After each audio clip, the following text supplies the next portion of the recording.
Hey, welcome back. Uh, so there's this big deal going around about this 1300 horsepower comet, Mercury comet, that got in a big accident. It looked like a 65 or 66 comet. Anyway, so we're just looking into this and looking to give or share our perspective of the whole situation.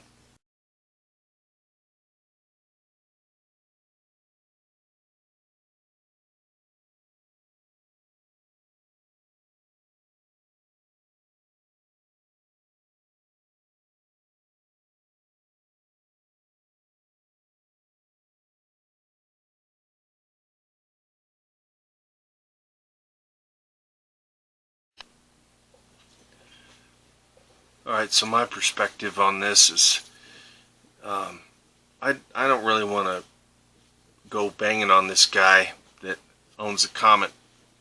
I think plenty of other people have done this to the guy. You know, he put several years of time in this, and he claims over $200,000, and he thinks he's gone through 2 wives over this comet build.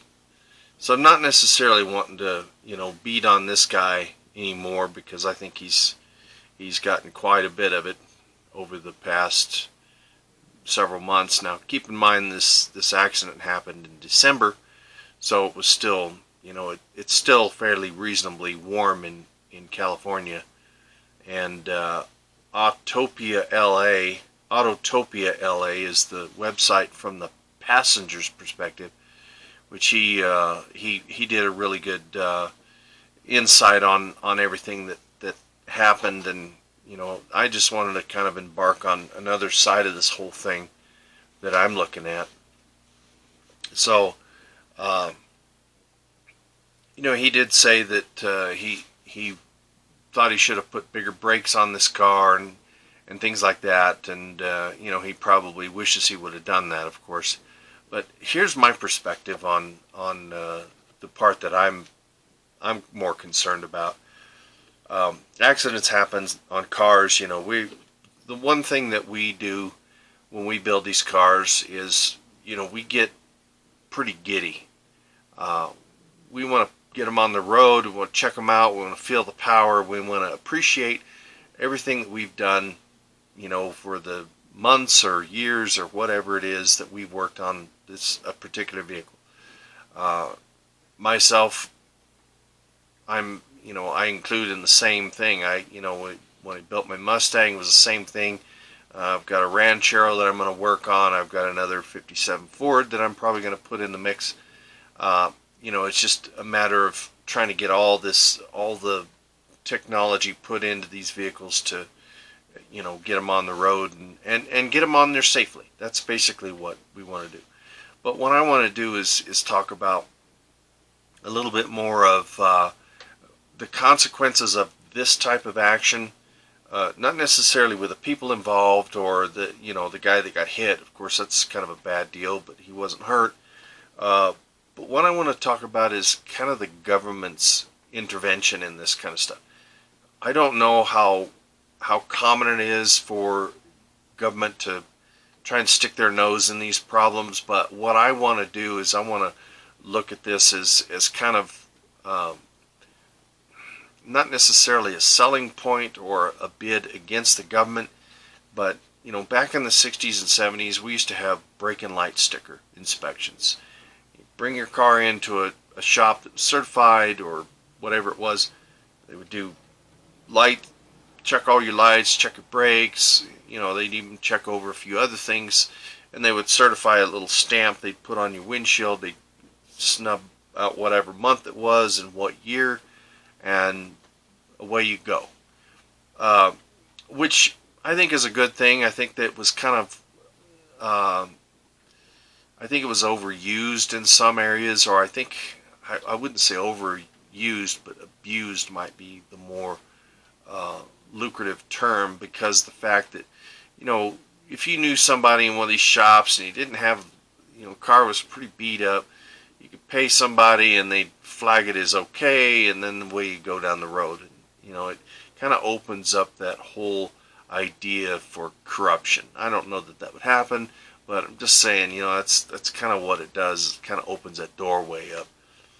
So inspections are good. They're good for mechanics. They're good for a lot of people. Even if you don't know the condition of your car, it's good to have, some knowledge of what's going on under the hood or whatever it is, brakes, lights, anything like that.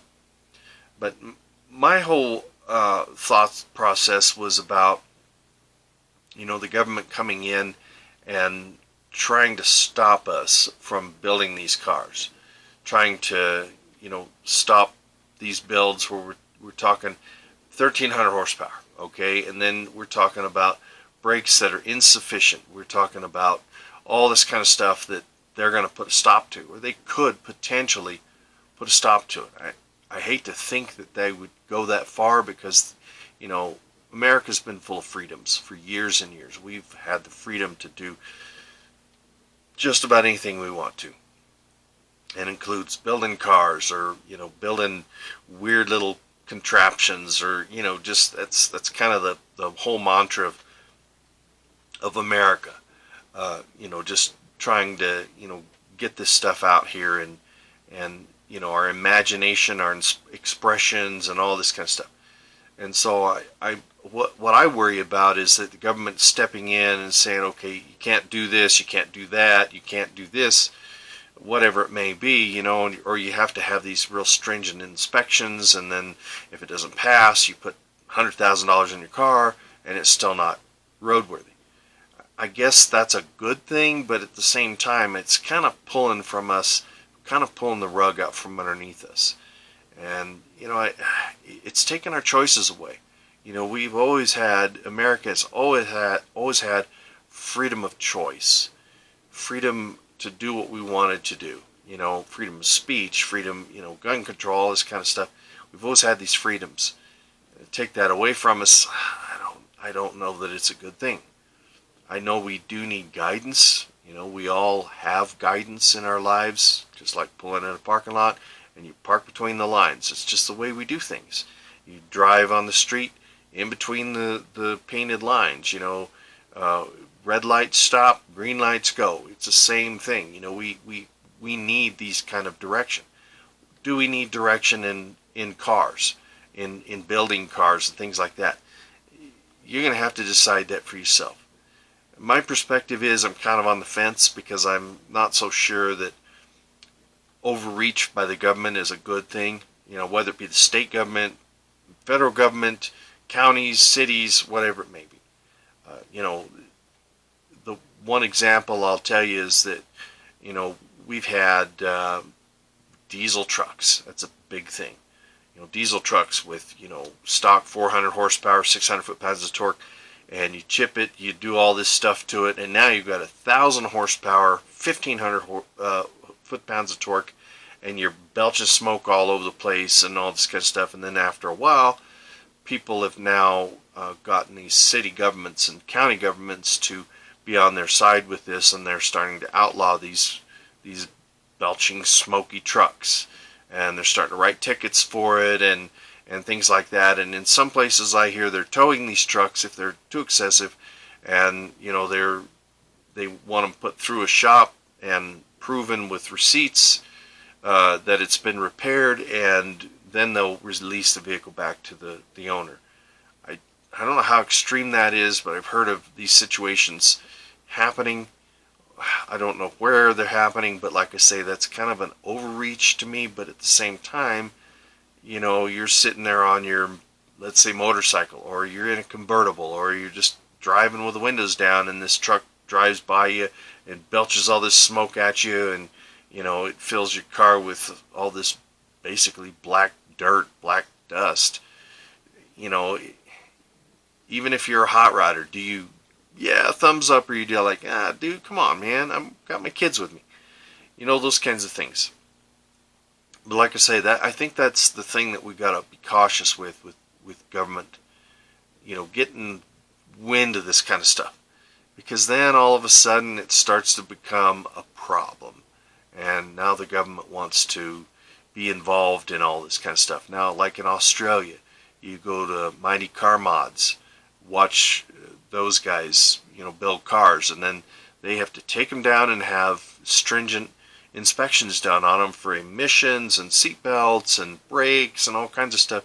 And they do dyno runs on them to see if they, pollute the air and if they can stop and all these other kind of things. Then they put them on a real dyno and see what kind of horsepower they put out, which is fascinating too.